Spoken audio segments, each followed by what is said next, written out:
जब मैं नीच कुल में उत्पन्न किसी व्यक्ति को देखता हूं तो मेरी आंखों में अंगारे फूटने लगते हैं और मेरा हाथ तलवार की ओर बढ़ जाता है और मन करता है कि अभी के अभी इसका सिर इसकी धड़ से अलग कर दूं। जी बिल्कुल, ये वक्तव्य गुलाम वंश के सबसे क्रूर शासक बलबन के हैं। इन पंक्तियों के बारे में इतिहासकार बर्नी ने बताया। बलबन वही इतना क्रूर शासक होने के बाद भी इसके नजदीकी इससे इतना प्रेम करते हैं कि जब इसकी मृत्यु हो जाती है तब इसके शव को कब्रिस्तान तक पैदल नंगे पैर ले जाते हैं और रास्ते में चलते हुए अपने कपड़े फाड़ देते हैं और अपने पैरों से मिट्टी उछालते हुए अपने पूरे शरीर को मिट्टी से सराबोर कर देते हैं। 40 दिनों तक शोक मनाया जाता है, जमीन पर सोया जाता है। ये कहानी बलबन की हम आगे और पढ़ेंगे। आज की इस क्लास में हम शुरुआत करेंगे रजिया सुल्ताना की। रजिया सुल्ताना से लेकर के और बलबन, कैकुबाद और कैमूर्स तक की बात करेंगे। इस क्लास में हम ये भी जानेंगे कि गुलाम वंश का अंत कैसे होता है और फिर खिलजी वंश की शुरुआत यहीं से होती है। हम आपको पिछली क्लास से जोड़ दें। पिछली क्लास लाइव हुई थी। आज हमने पहले इसलिए लिख लिया है ताकि आपका समय बचा रहे और आप लोग इसको एक साथ नोट डाउन कर लें, हमें केवल इसको समझाना रह जाए। इसके पहली क्लास जो हुई थी वो लाइव क्लास हुई थी और उसमें हम लोगों ने इल्तुतमिश के बारे में पढ़ा था कि गुलाम वंश का वास्तविक संस्थापक तो इल्तुतमिश होता है। भले ही कुतुबुद्दीन ऐबक गुलाम वंश की स्थापना करता है लेकिन वो राजधानी दिल्ली नहीं बल्कि लाहौर बनाता है और इल्तुतमिश राजधानी को लाहौर से दिल्ली ट्रांसफर करता है, इसलिए इसे गुलाम वंश का वास्तविक संस्थापक माना जाता है। इसका दरबारी लेखक मिनहाज उस सिराज, जिसने तबकाते नासरी लिखी और उसमें इसके दरबार और इसके बाद के समय का बहुत कुछ वर्णन किया। इल्तुतमिश की पुत्री ही रजिया सुल्ताना है। इसका उत्तराधिकारी एक बनता है रुकनुद्दीन फिरोज, इसका लड़का, लेकिन वो अपने मम्मी के कहने पर चलता है और उसकी माँ शाह तुर्कान होती है। ये हम आपको पिछली क्लास से जोड़ना, पिछली क्लास में सब कुछ हमने समझाया था। कुतुबुद्दीन ऐबक के बाद हमने देखा था कि इल्तुतमिश, और इल्तुतमिश वही है जिसने टंका और जीतल ऐसे सिक्कों को चलवाया, इक्ता व्यवस्था जिसने शुरू की, जिसने विक्रमादित्य की मूर्ति कहां से कहां ले गया वो आपको बताना है। हमने इल्तुतमिश वाले चैप्टर में समझाया था। इल्तुतमिश वही है जिसने नागौर में अतारिकिन के दरवाजे का निर्माण कराया और इससे ही प्रभावित होकर के अकबर ने बुलंद दरवाजे का निर्माण करवाया फतेहपुर सीकरी में। इल्तुतमिश के समय ही अवध में पिर्थू का विद्रोह होता है। यह हमने आपको पिछली क्लास से जोड़ने का प्रयास किया है। आपको जरूरत इस बात की है कि आप पिछली क्लास फुल डिटेल में पढ़ाई गई है, उसको आप जरूर पढ़ें। फिर हमने देखा कि जब रुकनुद्दीन फिरोज बनता है तब जनता भी विद्रोह करती है। क्यों? क्योंकि रजिया सुल्तान उसी प्रकार से अपने पिता के साथ प्रत्येक अभियान में जाती है जो एक सेनापति या एक प्रधानमंत्री के कर्तव्य होते हैं। सेम उसी प्रकार रजिया सुल्तान भी अपने कर्तव्यों का पालन करते हुए चीजों को सीखती है। इसलिए दिल्ली की जनता भी ये चाहती है कि अब जो सुल्तान बने वो रजिया बने। लेकिन रुकनुद्दीन फिरोज शाह ये बनता है, रजिया बगावत करती है और बगावत करके रुकनुद्दीन फिरोज को आगे जाकर के हत्या करवा देती है और फिर दिल्ली की सत्ता पर बैठती है।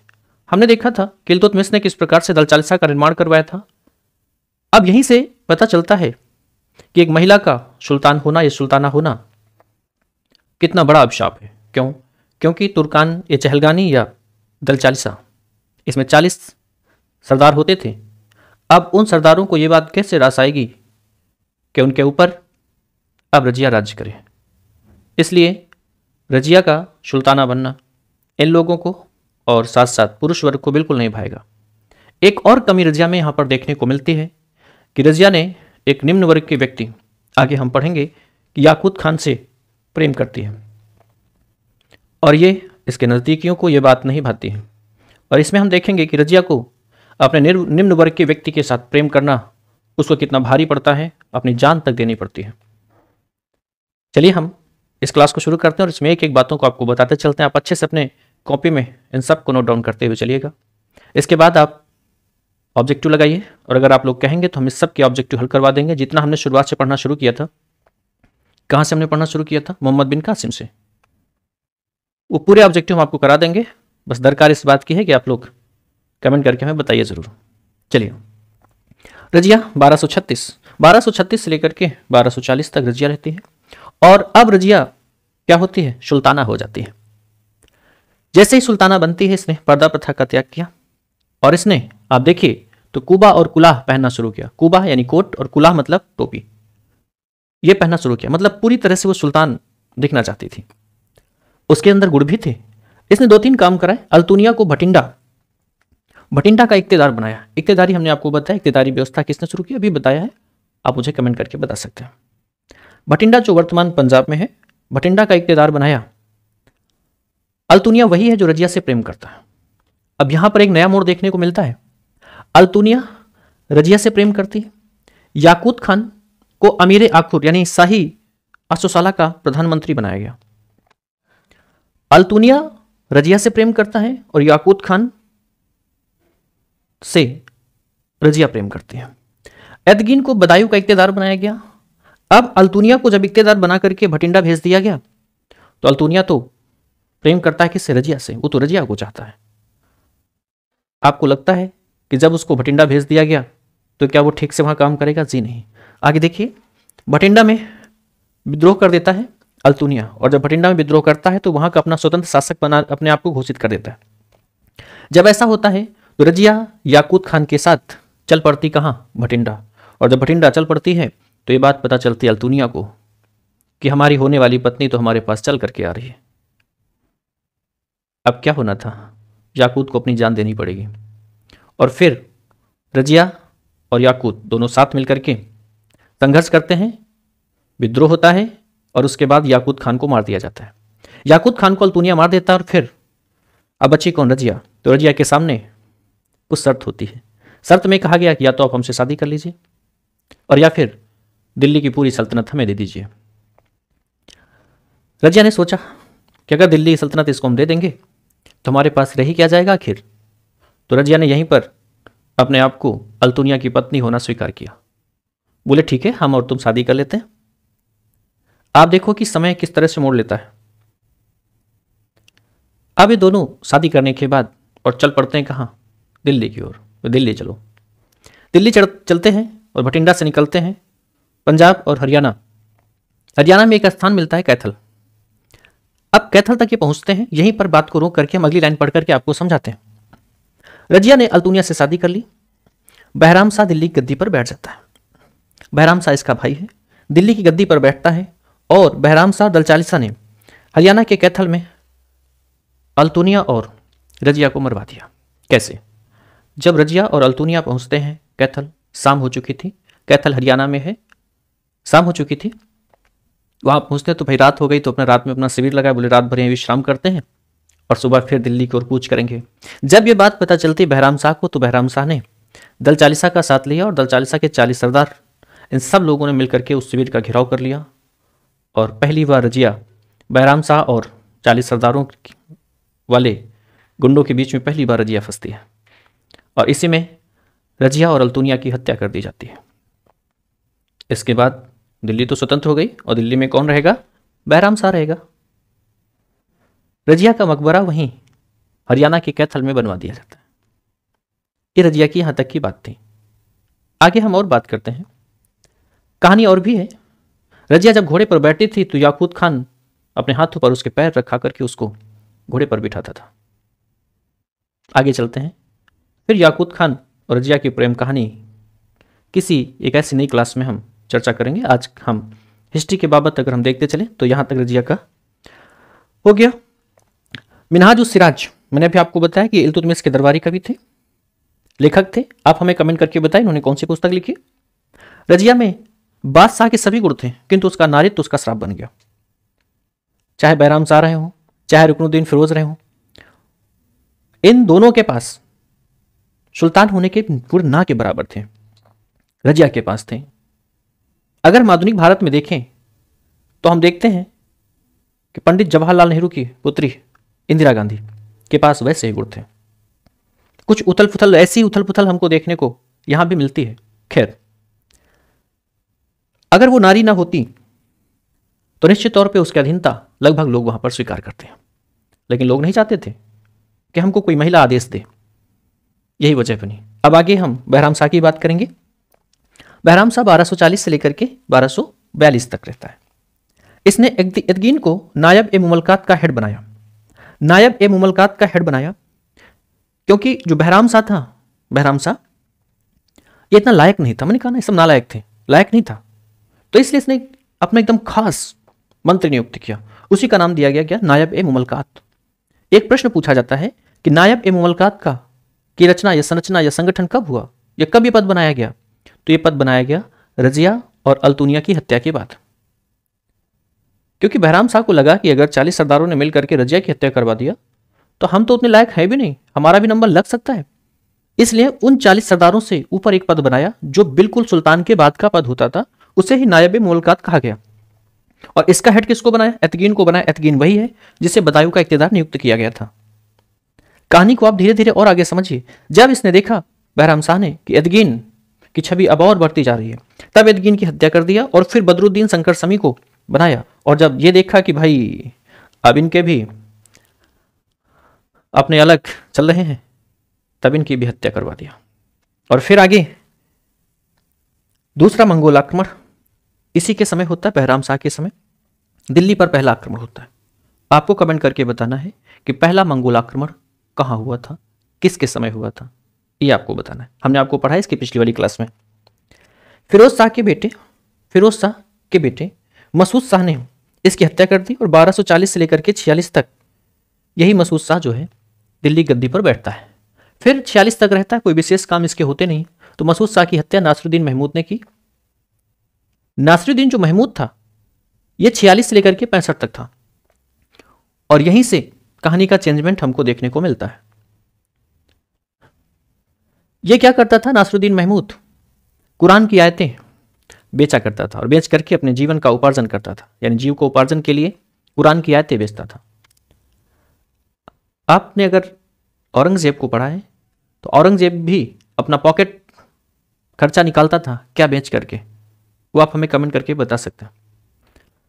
हमने पूरा मुगल काल आपको लाइव क्लास में पढ़ा है, आप समय निकाल करके उसको जरूर पढ़ें, फुल डिटेल में है, देखिएगा। अब मसूद की हत्या तो कर दिया नासिरुद्दीन महमूद ने। आप देखो तो लगभग ये 20 साल तक, यानी 19 साल तक ये नासिरुद्दीन महमूद दिल्ली के गद्दी पर बैठता है, सुल्तान बनता है। लेकिन फिर वही बात कि उतना योग्य नहीं था, इसलिए इसने अपना प्रधानमंत्री बलबन को नियुक्त किया। अब थोड़ी सी बात बलबन की होगी। एक प्रश्न काफी आपको परेशान करता है, वो ये है कि दिल्ली सल्तनत या दिल्ली सल्तनत, तो इसकी भाषा कौन सी होती है? तो सामने लिखा है फारसी भाषा होती है। हमने आपको पहली क्लास में समझाया था कि दिल्ली सल्तनत में हम सबसे पहले पढ़ते हैं गुलाम वंश को। इसका शॉर्ट फॉर्म हमने आपको बताया था गुटका तस्लिमे, जिसमें सबसे लास्ट में लोदी वंश आता है। लोदी वंश के बाद फिर 1526 में ही हमने देखा कि बाबर भारत आता है और इब्राहिम लोदी की हत्या करके भारत में मुगल वंश की नींव रखता है। आप कमेंट बॉक्स में ये लिखिएगा कि गुलाम वंश के बाद कौन कौन से वंश थे, इनका समयकाल क्या था। हमने इस सब आपको लिखाया है। जब आप किसी चीज़ को लिख दोगे तो आपको लंबे समय तक के लिए याद हो जाता है। याद करने का सबसे बेहतर तरीका यही है। जो आप लोग परेशान रहते हैं कि सर हम चीज़ को कब तक, लंबे समय तक कैसे याद रखें, तो तरीका हमने आपको बता दिया। बार बार घूम फिर के वहाँ पर पहुँचो, निश्चित तौर पे वो आपके जहन में उतर जाएगा। अब यहाँ पर जब बलबन को नियुक्त करता है तो बलबन को नियुक्त करके बलबन को उलूग खां की उपाधि देता है। ये बहुत ज़्यादा महत्वपूर्ण है। और बलबन ने जब प्रधानमंत्री बना बलबन, तब उसने नासिरुद्दीन महमूद को अपना दामाद बना लिया, यानी अपनी पुत्री से शादी करवा दिया। किसकी? नासिरुद्दीन महमूद से। क्यों? क्योंकि कुछ तो हम कंट्रोल करेंगे ही बेटा, तुमको कंट्रोल हमारी पुत्री करेगी और पूरे सल्तनत को कंट्रोल हम करेंगे। यही होता भी है यहाँ पे। ये अपना मस्त रहता है, शादी वादी हो गई बेटा, तुम परेशान मत हो बेटा, बाकी सब हम देख रहे हैं, तो अपना मस्त रहो। इसने यही किया।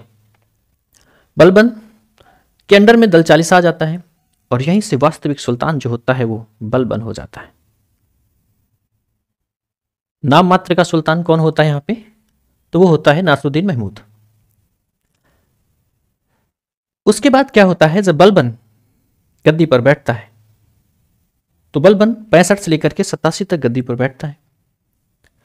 जब ये गद्दी पर बैठता है तो बलबन का जो वास्तविक नाम होता है वो बहाउद्दीन होता है। और ये पूछा जाता है कि सुल्तान छत्र किसके लिए संभव हुआ? इसका मतलब क्या है? तो पहले तो ये जानो कि सुल्तान छत्र बलबन के लिए ऐसा क्यों? ये प्रधानमंत्री था, ये सुल्तान नहीं था, उसके बाद भी इसने सुल्तानों वाले सारे कार्य किए, क्योंकि इसके पास वास्तविक शक्ति होती थी। किसके समय में? तो नासिरुद्दीन महमूद के समय।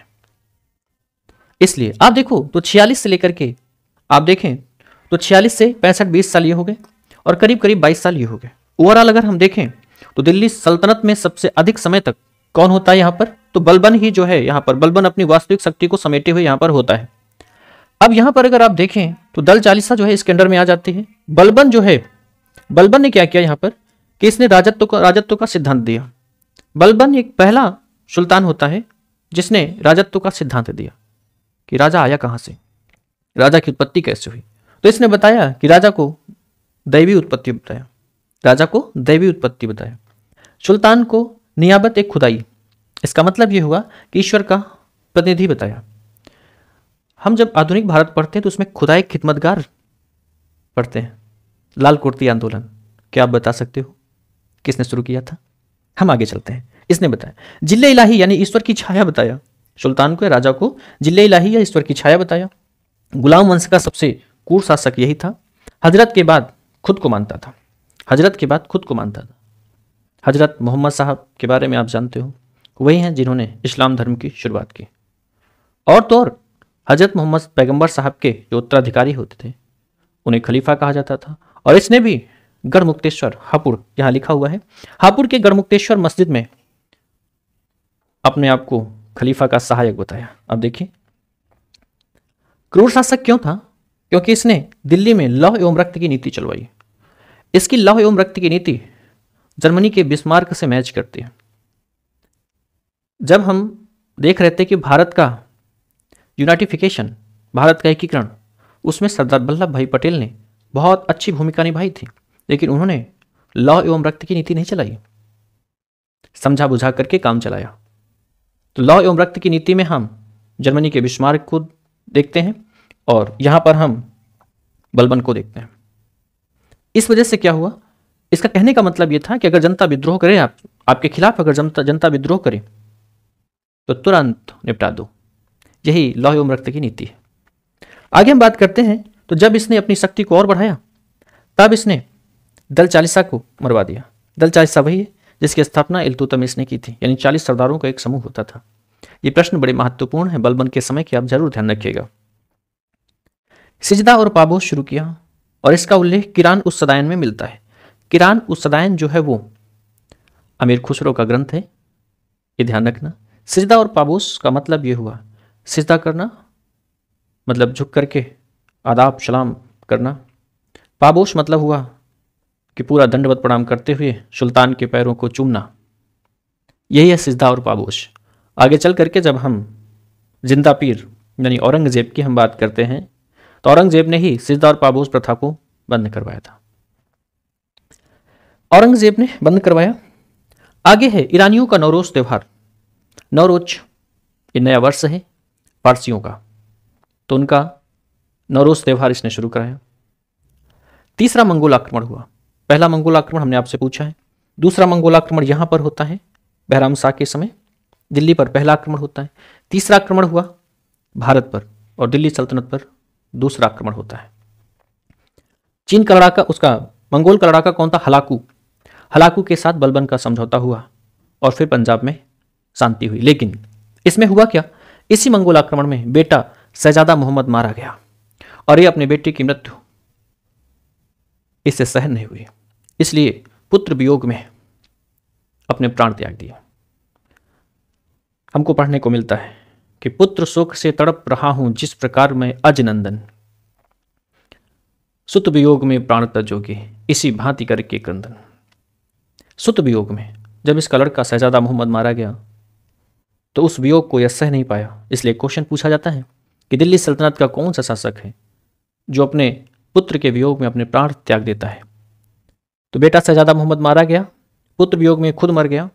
महरौली, वही कुतुब मीनार के, जहां पर कुतुब मीनार है वही इलाका, वही महरौली में इसका मकबरा बनाया गया। इसने कुछ काम करवाए। दीवाने अर्ज, दीवाने अर्ज इसने सैन्य विभाग बनाया, सेना का एक पूरा एक विभाग हुआ करता था। और दीवाने वरीद बनाया, गुप्तचर विभाग। ऐसा माना जाता है कि बलबन का जो शासनकाल था वो सफल इसलिए रहा और इतना बढ़िया इसलिए था क्योंकि हम आगे जब पढ़ते हैं तो हम शेरशाह सूरी को पढ़ते हैं इसी प्रकार से, क्योंकि शेरशाह सूरी ने भी एक गुप्तचर विभाग बनाया था। यहाँ पर हम बलबन को पढ़ रहे हैं, बलबन ने भी एक गुप्तचर विभाग बनाया था। तो कहते हैं कि इतनी बेहतर न्याय व्यवस्था और इतना सारा कुछ सिस्टम इसलिए बेहतर चल रहा था क्योंकि गुप्तचर विभाग बहुत बढ़िया था। और गुप्तचर विभाग जो था उसके ऊपर कोई भी पद नहीं था, मतलब उस पर कोई भी अंकुश नहीं लगा सकता। गुप्तचर विभाग कभी कभी तो बहुत अच्छा रहता है और कभी कभी दिक्कतपूर्ण हो जाता है। इसी गुप्तचर की बात हम प्रभु श्री राम और माता सीता के लिए देखते हैं। हम तो बस आपको एक दूसरे से जोड़ने की कोशिश कर रहे हैं। मैंने गुप्तचर विभाग की बात की, यहाँ पर मैं किसी को किसी से जोड़ नहीं रहा हूँ, आप कोई परेशान मत होइएगा। मैं किसी धार्मिक भावनाओं को ठेस नहीं पहुंचा रहा हूँ भाई। आगे जब ये मर गया तो इसका लड़का था, बलबन का लड़का बुगरा खां, लेकिन बुगरा खां को कहा गया कि भाई सुल्तान बन जाओ। इसने मना कर दिया, बोले नहीं। फिर इस बुगरा खां का लड़का कैकूबाद जो बलबन का पोता होता है वो बनता है उत्तराधिकारी या सुल्तान बनता है।